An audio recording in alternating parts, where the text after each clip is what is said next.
Welcome back to Podcast Demastered. I'm Chelsea, and I'm here with Wade as always, and we're back here for our Part 2 episode all about the Inheritance Cycle series.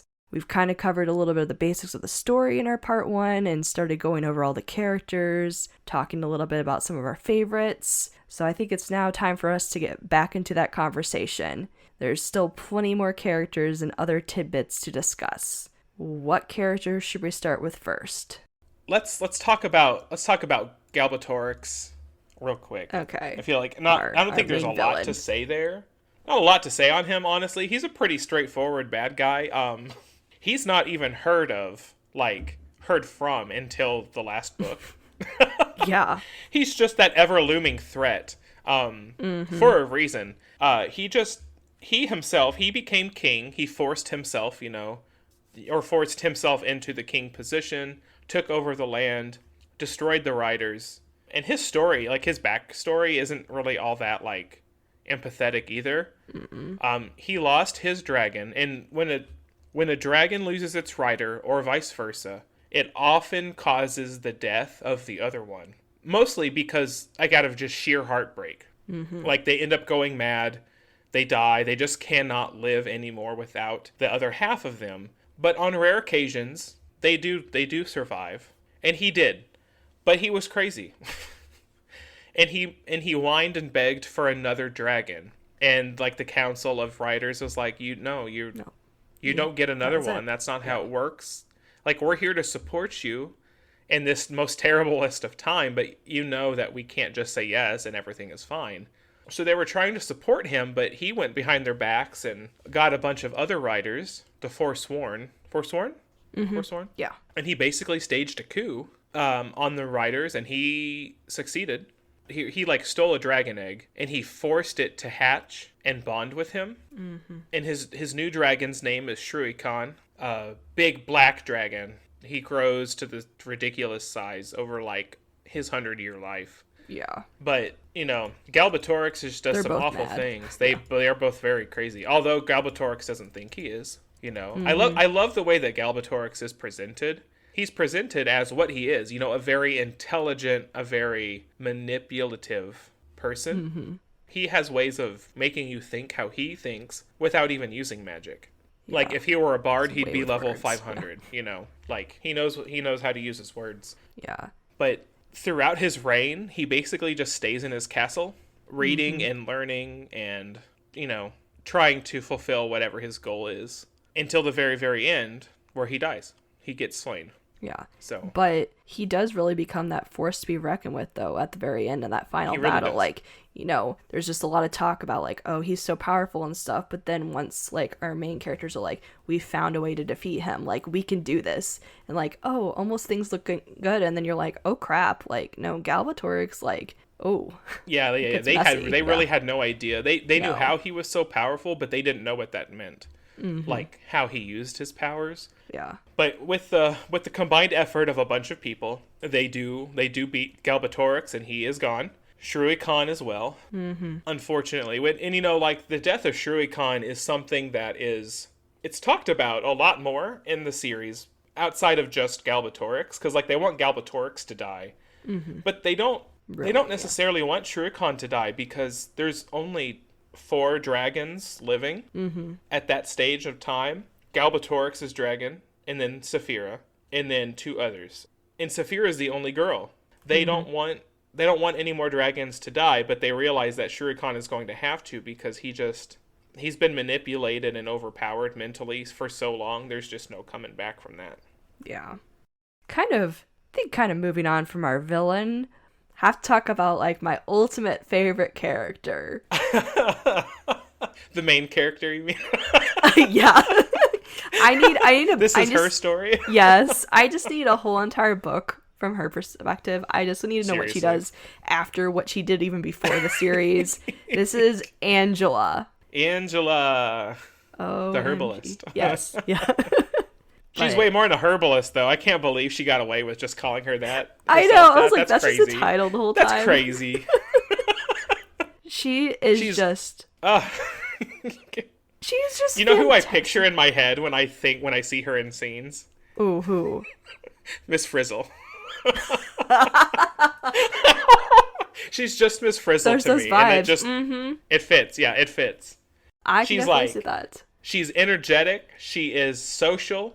She's a little crazy, just a little Just bit, a little. But in the but best more way. because like she knows more than anybody else knows, and people just don't understand her sometimes. Yeah, but I love And it. everything she does is just cool as heck. So Yes. And she's like, well, of course I know this, or of course I have this item to help. like why would you think duh. I didn't? And, Yeah. And poor Eragon is put in that situation way too many times. Wait till he's like, I don't understand. Please tell me more. And she's like, I would, No. but no. I better not. There's one scene in all 4 books where they're sitting there together at night, and she's just like, okay, ask your questions, do what you want. And he's just sitting there, he's like, this is a trap, I know it. Yeah. And I was like, no, should have done it. I need to know more about Angela. He asked a few things, but she's just like, don't ask that. Yeah.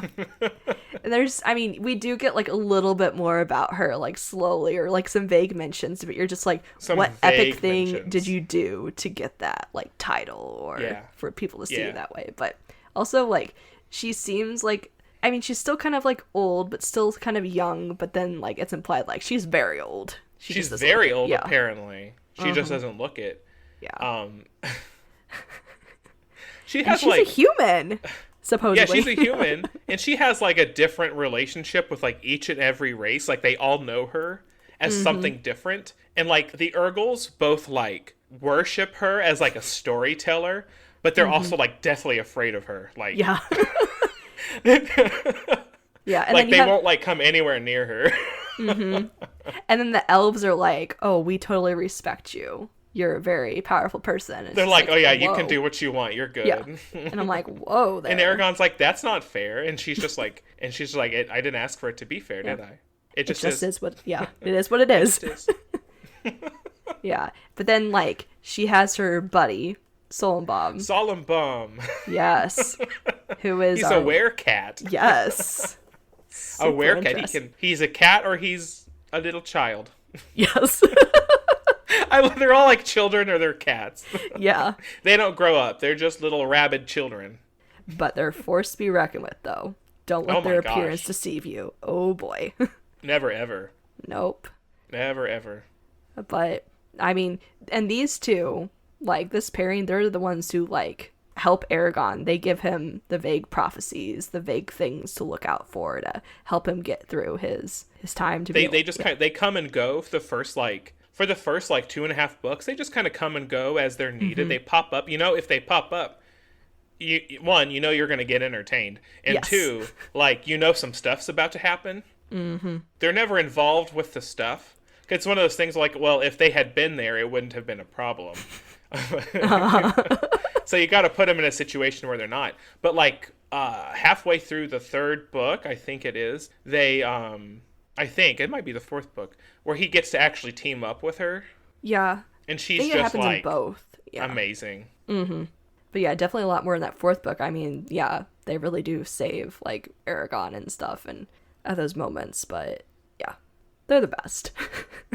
The best. Yes. And like nobody ever really trusts Angela. Like Nasuwada is like, she's super strong and amazing. Like I love her. Nobody give her any place of power within my army. Nobody do it because I can't trust her. I can't. I don't know what's gonna happen. But like, but Angela is often like right beside Nasuwada too. So it's Yeah, they're always together, but she's like, I still don't trust her. it's like we need like a frenemies thing with those two. Mm-hmm.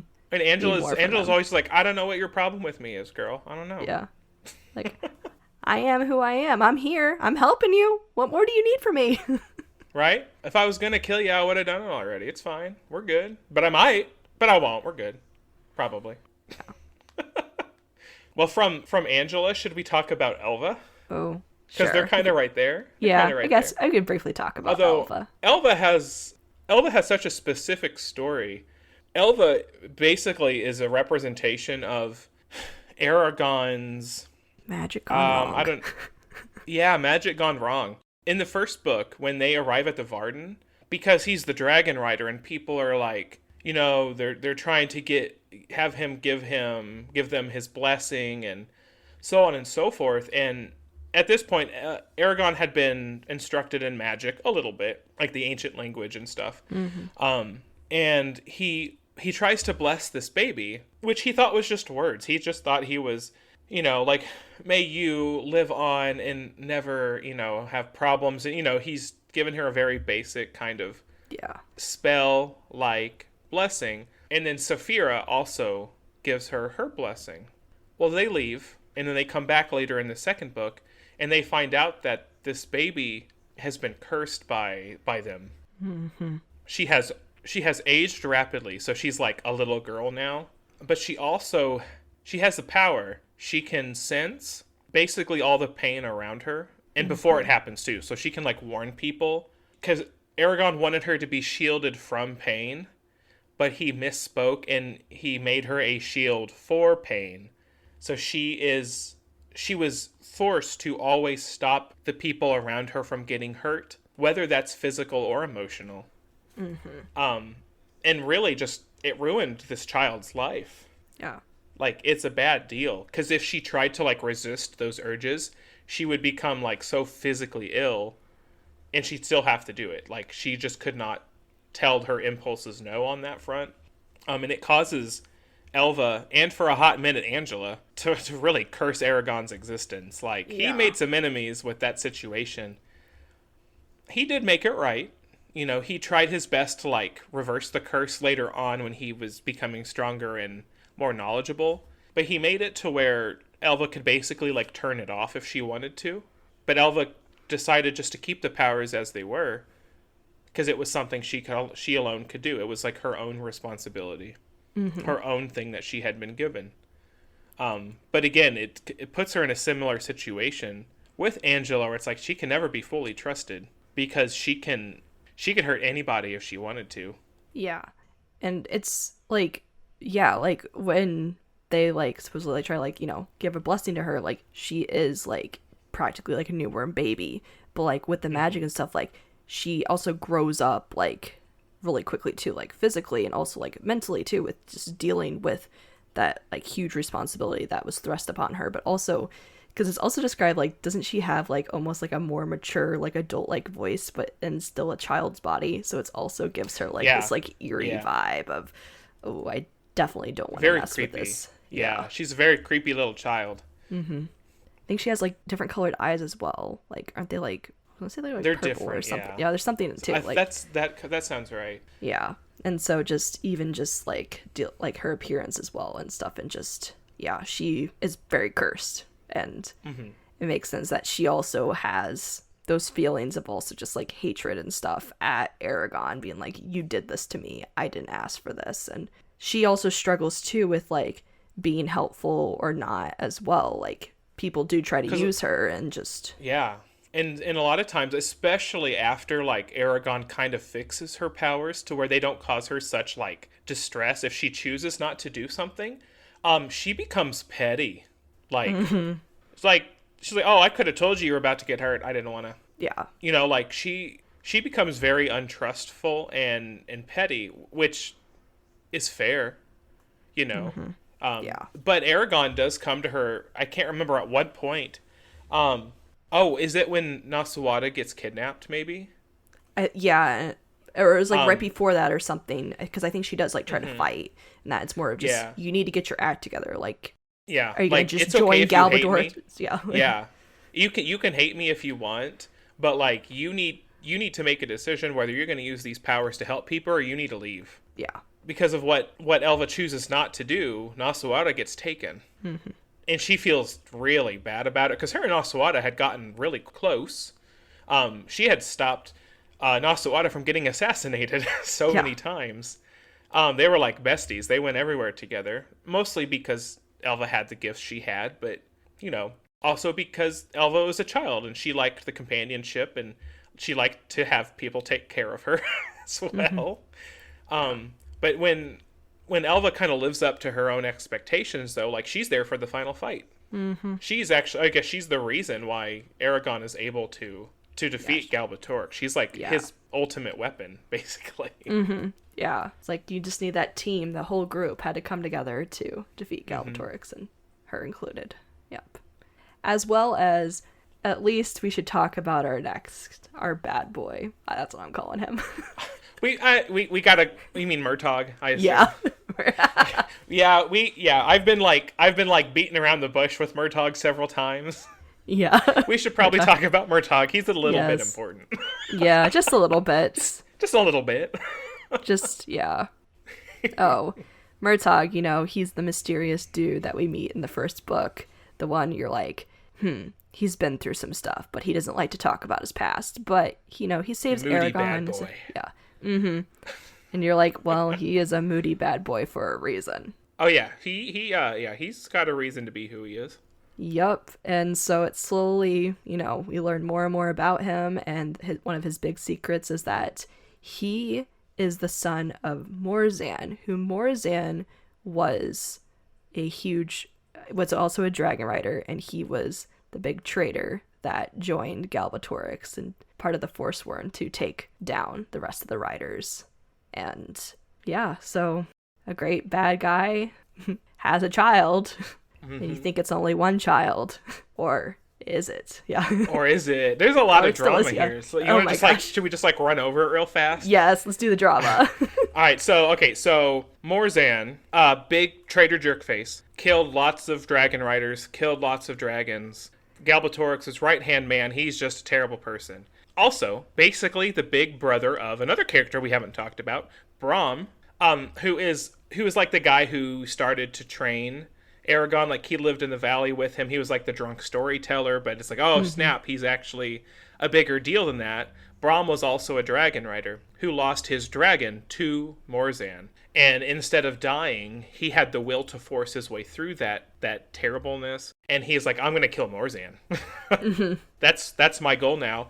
And through all of those feelings and the process of trying to get to Morzan, he also starts the Varden. He sets all of these background things up to take down Galbatorix, but with his main priority being like, I'm going to kill that jerk. I'm going to get him. And he does. He gets his way there eventually. But not only does he kill Morzan... No, we have to get weirder. He also steals his woman. Yeah. Although, this woman is Garrow, Roran's dad and Eragon's uncle. It's his sister, but she's not just some farm girl. She's actually like the most powerful sorceress and assassin in the land, because whatever happened there. I need to know, Garrow and Selena, what? What happened there? What was their childhood like? Because Garrow don't even know how to read. No. And she's all there manipulating things behind the scenes. Yeah, she's like, people, if Galbatorix wasn't in charge, I'd be in charge. So. Yeah.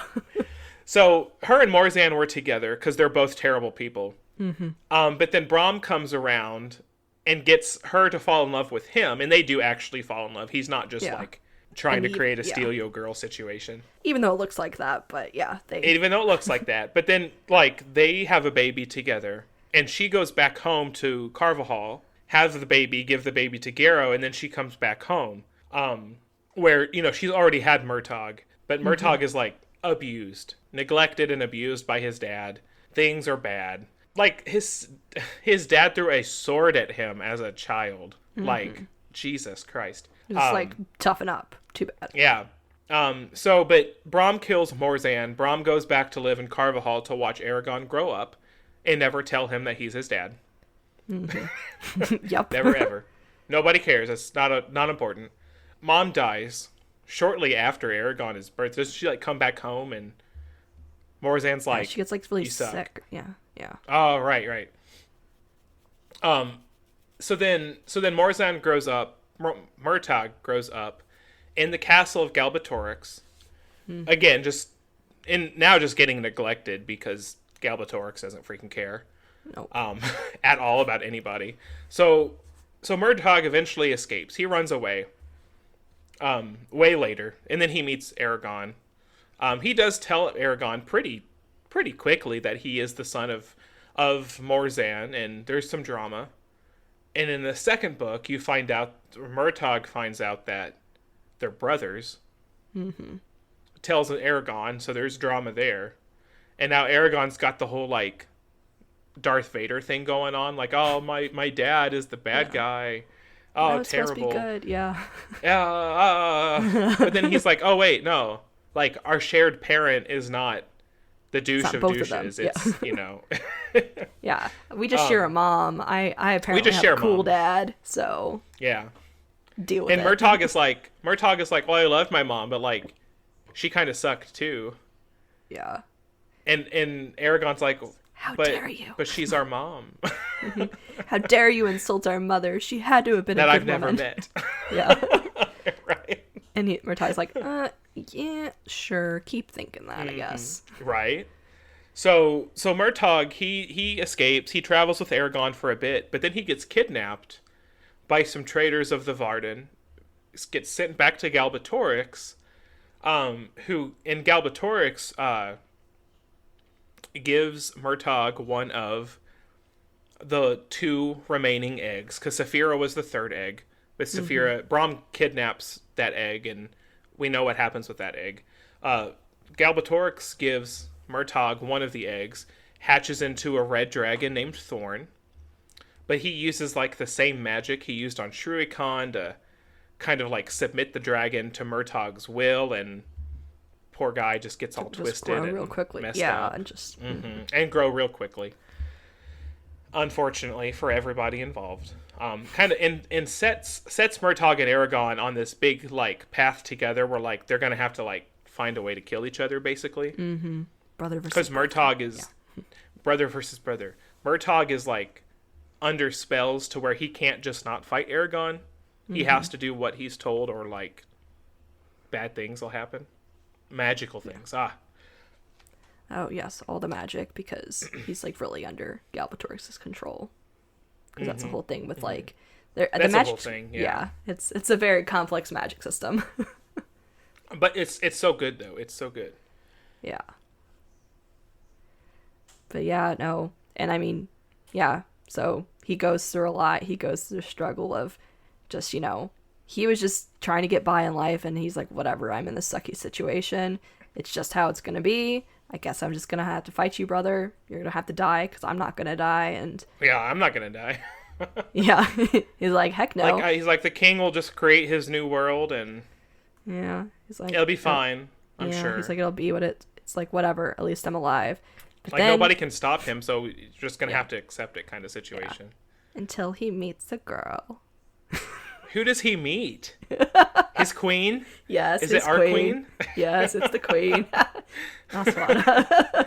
He kidnaps Naswada. He's the one who kidnaps her and gives her to Galbatorix. And then lucky him, he gets to be the one to torture Naswada for Galbatorix. Galbatorix is like sitting there in a chair next to Naswada, and like Murtagh is being forced to like for real. It's like, more torture. Yeah, ew. Torture in all the ways. So they kind of get close. And I feel really bad, and I'm really hoping that the Murtagh book goes into this more. But, you know, after the final battle, Murtagh can escape with Naswada. But Murtagh's like, gotta go. He's gotta go. He's like public enemy number 1. Mm-hmm. And even though he did some good stuff at the end, everybody just... He did. Yeah. But people are just not going to what trust him, and they're going to want him to pay for, like, the stuff he was forced to do. So he hops on Thorn, him and Eragon have a nice moment, and they go. Mm-hmm. And that's the last we hear of Murtagh. Until the new book comes out. Mm-hmm. Yeah. Yeah. But yeah, Naswada, she wanted to get with family. Murtagh, for sure. Mm-hmm. Mm-hmm. Maybe they'll get to. Who knows? Yeah. I don't know. Yeah, but... Yeah. Murtagh's such a tragic character who goes through a lot, and just... a strange position to be in, of doing terrible things, but also trying to redeem himself in the end. But the thing with Dragon Riders, too, is, like, they, like...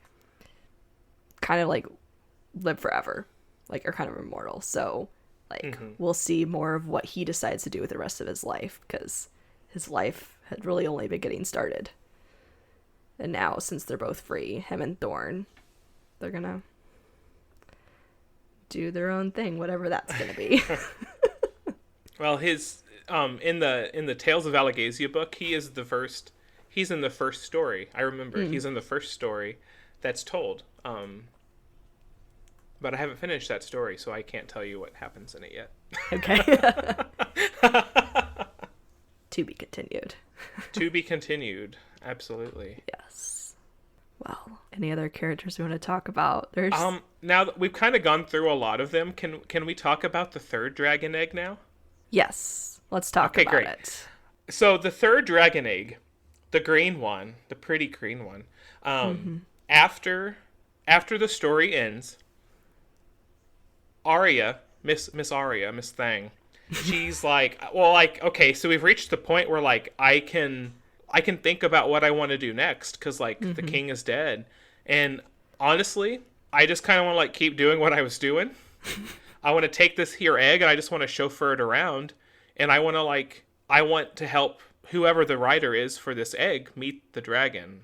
That's what I want to be an envoy to my people and just continue to do this. Now, at this point, her mom, who is the queen of the elves, has been killed, which that was a thing. Yeah. I was very, like, that upset me a little bit, because she was cool as heck. And she got taken out by a bitch. Oh my god. It's lame, yeah. Yeah, it was freaking lame as heck. I mean, the guy who killed her died almost right after, but, like, I was so mad. That makes it worse. I know. She was right there. Yeah. So Arya has a lot to deal with on that front, but she's like, I'll just travel. So she takes the egg. She bids Eragon goodbye. Like, I'll, like, come see me if you want to, but I'll be gone for a little bit, and I'm just going to travel around. So she does. But then, like, Eragon doesn't hear about her for months and months. And he's just like, dude, cool. Like, does she hate me? Yeah. Like, what did I do again this time? Did she only like me because, like, now that this is over, like, maybe she's just over it. And he's just like, that's really sad, but maybe it's time for me to just accept what it is. Yeah. And then he gets a letter saying, like, hey, and she's just like, I can't really talk in the form of a letter, but meet me here at this time, because I'm going to be coming by to, like, arrange a meeting of Nasuada with the new ruler of the elves. So but I'll tell you more then. So he's, like, panicking. He's like, oh my god, like, the girl talked to me. So he goes flying off immediately. He leaves. Yeah, right. There's still a chance. So he runs off to meet her where she requests, and lo and behold, Arya is riding the green dragon. She is a new dragon rider. She's the new dragon rider, and Eragon is just, like, amazed, and she is just, like, the happiest she's ever been. She's like, I got back home, like, back into the, like, Elismira, the Elven Kingdom, and it hatched, sitting on my lap. So she's taking care of the dragon this whole time, but she didn't want to tell Eragon about it in case, like, somebody came to, like, kill the dragon, because he's a baby. Yeah. But I don't remember the dragon's name, like Ferndul? Fiernan, I think. Fiernan? Yeah. I think that's how it's pronounced.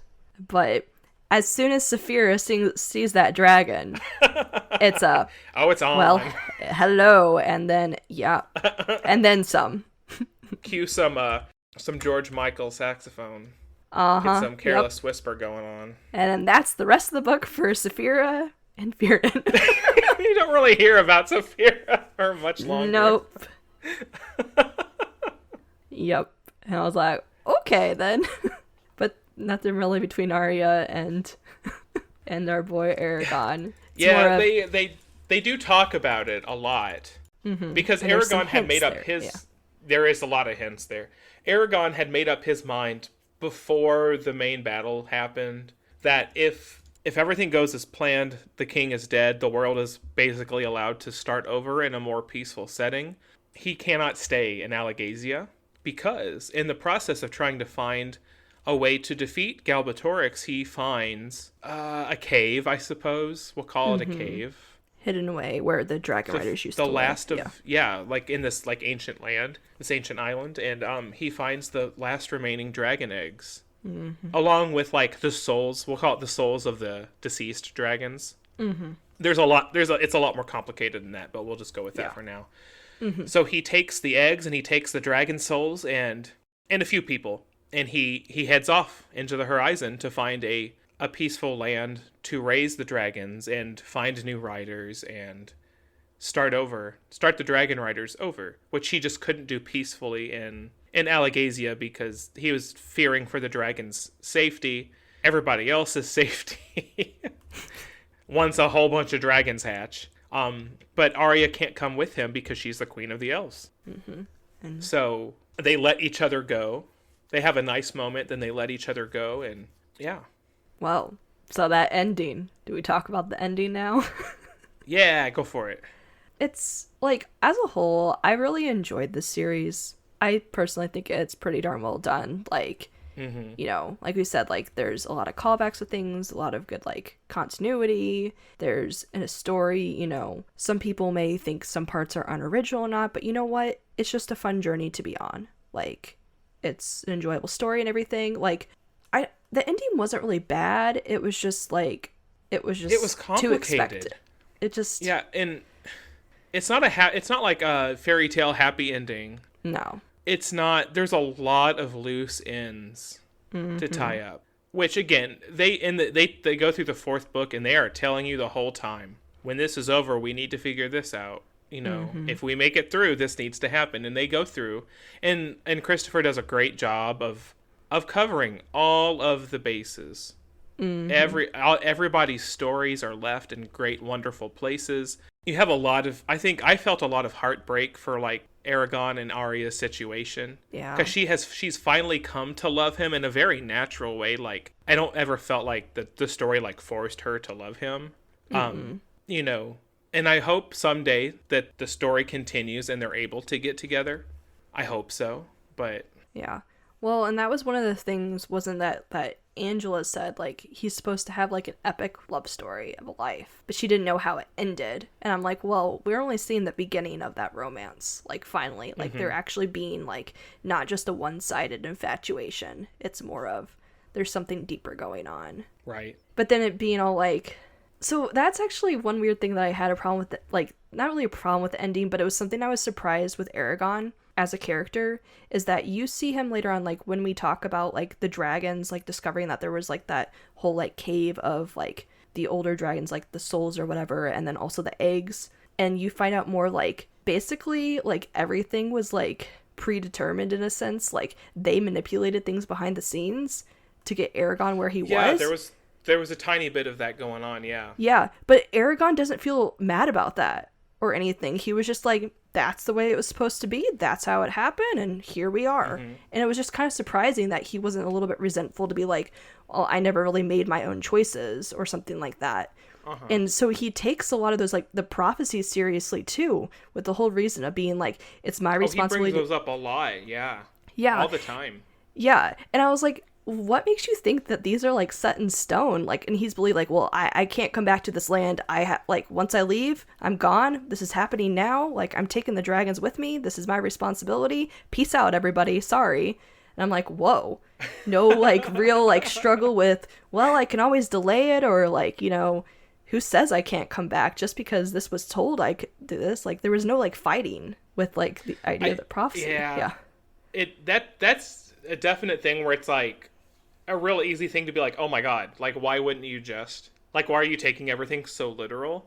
But, you know, these are things he thought about a lot, like, especially at the end with, he's got to take the babies, he's got to take the souls, he has to keep them safe, and it's up to him to, like, raise them, but he can't do it safely, and it's bigger than him. Like, he had a lot of time to think about, like, well, I gotta go, you know, and it was one of those things, like, for him, I think it was, the more emotional I make this, the harder it's going to be. When at the end of the day, I do have this ultimate responsibility to go and do this because only I can do this. Yeah. But it is really easy to look at that situation and be like, why didn't you just dude, like, wait a couple weeks? Yeah. Or, like, nothing says that you can't come back. Like, just because, like, there was a prophecy, like, well, you have your responsibilities, but, like, you're, like, immortal, so, like, you can't come back for, like, a week. Like, Just come visit, whatever. Man. yeah. Yeah, so I don't know. I always thought that was very interesting, too, that he was just like, nope, everything's laid out for me. But I think it's also, too, like, it also helps him, I guess, in a sense, be like, well, now I know what the path is ahead of me because it's already there. Like, it helped me make that choice with no reason to think, well, why do I have to make that choice? But I don't know. I thought it was interesting with that respect. And I think, like, you talked about how, like why wasn't he resentful at all about these things that had been laid out for him?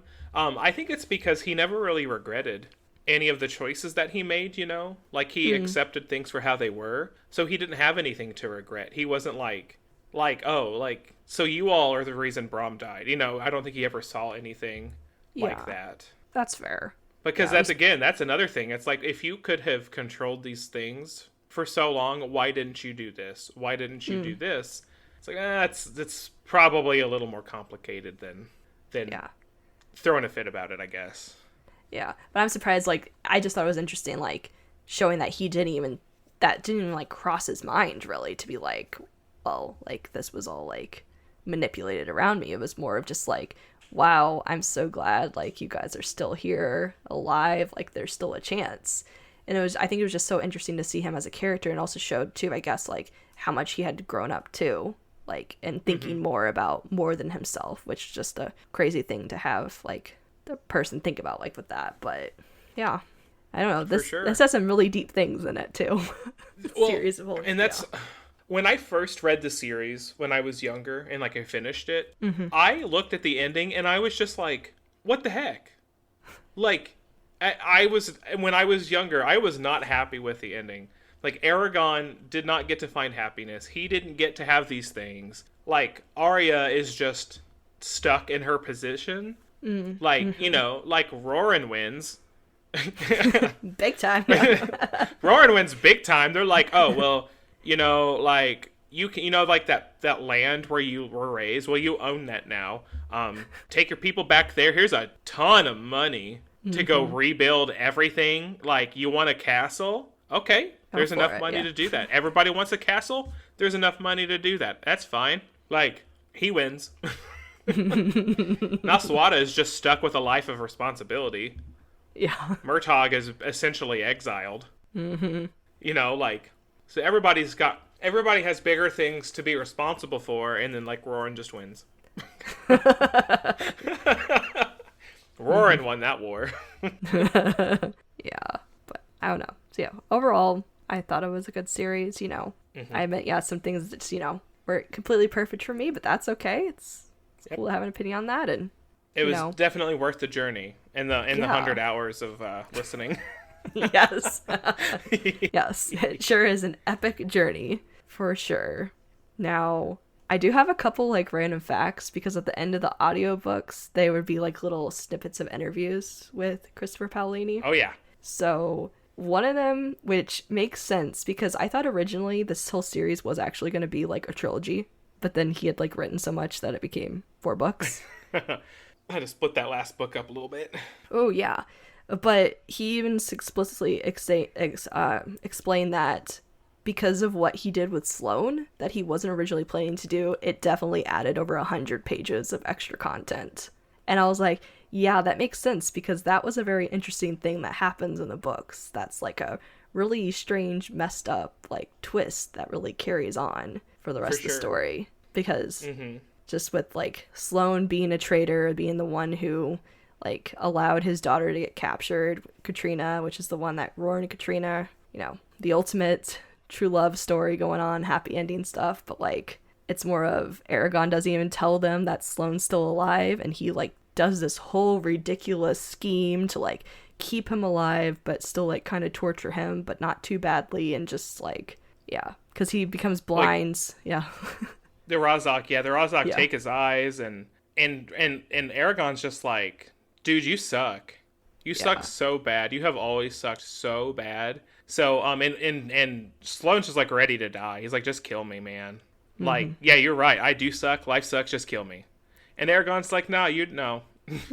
No, you'll live. Like, I'm not going to take your life, but I will give you a chance. He magically, he forbids Sloane from, like, seeing Roran or Katrina communicating, basically letting them know that he's still alive, and he has to walk to the Elven Kingdom, like, and he'll live with them, and hopefully his goal is that hopefully Sloane will like learn from the elves' way of living, and Sloane will be able to reflect upon himself and maybe change, like, for the better. Yeah. Does it ever happen? Not that we see. No, but he's Eragon still a jerk goes, the whole yeah. time. Except for Aragon's like, well, I'm never coming back, so I guess I'll be kind of nice, and here you go, Sloane. I'll give you new eyes, back. and you can look at your daughter. You can, and yeah, your you can child. see them from a distance, because they were like they're in Ellesmere at the time. He's like, but that's it. Yep. But I was like, yeah, that's very interesting, because about that, apparently he wasn't originally going to save Sloane, and that was going to end quickly, but then having that extra part added, which made sense because there was a lot of that. Like, we really stick with them for like, it feels like quite a few chapters of just like Eragon with Sloane and just dealing with that, but also it taught Eragon a really good lesson though too. Like, I am not the executioner. I am not the person responsible for like punishing you when you suck so bad. But he also didn't want to just like let Sloane go and live happily ever after somewhere else. You know, he didn't want to just let Sloane get away with it either. So he got lots of advice, and he talked to lots of people to try to figure out like what's the best way to figure this situation out. And they were all like, oh, just kill him. Yeah. Like, he sucks that bad, just kill him. Like, why is this a problem? Eragon's like, no, you don't understand. he's like, I can't do that. It's fine. So it's such a weird thing, but yeah, it's just a really interesting way he handles that whole situation and what happens with that. But it just adds a lot more to Eragon's story. Another random thing, so Christopher Paolini, he said that Angela is like really based off of his sister. He was really inspired by like, and a lot of his sister is an Angela, and I was like, that's fun. And at the very end, and I think the story that she has in like the Tales from Alagasia book, like his mom wrote that. I thought that was, and that's a really cool thing too. Like, he didn't write the story, his mom did. about Angela. Okay, that's funny. I was like, I almost thought his sister helped him write it, but I didn't realize it was his mom. Maybe I'm wrong, I don't know. But yeah, it's fun to have like that he wrote it with a family member for sure. Right. To add to that, which also with his mother too, the ship, the Toledo, I think it's the ship that like Eragon leaves on when he leaves everything behind. Oh yeah. Is actually named after, that's his mother's name, Christopher's mother's name. Oh. Yeah, and it was a little nod to that, his mom, who, yeah, I mean, this became like a huge ordeal with their family. Like, these books became a hit, and like, yeah, he wrote 4 of them. And it changed all their lives, I'm sure. Yeah. And then another thing, which obviously we've talked about, like a lot of really cool characters, and some of our favorites are the female characters.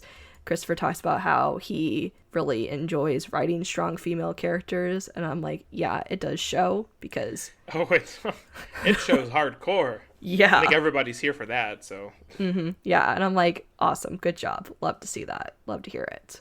But yeah, and I mean, a lot of the languages are ones that like he took inspiration from other like known languages. I think some of it, like the Elven language, is like more of a mix of Norse, but he did make up quite a bit of some of the other languages. Like, there's a lot involved in these books, and I think he even drew, like, I think there's maps in the physical books as well that I think he even drew of the lands. Oh yeah. It's a huge world that he's created, and we are getting clearly more little snippets from it, so I'm looking forward to reading Murtagh when it comes out. And it's funny because like we didn't even plan to do this like before we learned that this Murtagh book was happening, so we were already like partway through the books whenever he announced that, and then we're just like, okay. Yeah, okay. That's fine. okay. That's fine. Yeah. we can do another episode on that later. Yeah, I was like, we might do one, yeah, for sure. But yes, what a crazy series from our childhood that we both enjoyed reading again. Do you have any other final thoughts? Oh, I don't think so. We covered so much. I feel like we could do a whole episode just on like how the magic system works. Like, just nerding out about that, because I could. Yeah, for sure. But no, I think just everything was just so well done. It never feels like there's like filler or anything. They're long, but like you never feel like you're wasting your time ever. You're just getting just more of the world. That's what you're getting, just more, which is great. Okay, well, listeners, we hope that you hung out with us for this long talking about the Inheritance Cycle, the Eragon books. If you have read those books, let us know. What did you think of it? We want to hear all the opinions on it, your characters, your takes on the world, whatever it is. Share those things with us. We are all over social media, Twitter, Facebook, Instagram. We're all over the place. Let us know what you're thinking, or if you have other ideas that you'd like to hear us talk about, even relevant to Eragon or not. But in the meantime, we will catch you next time. See ya. See ya.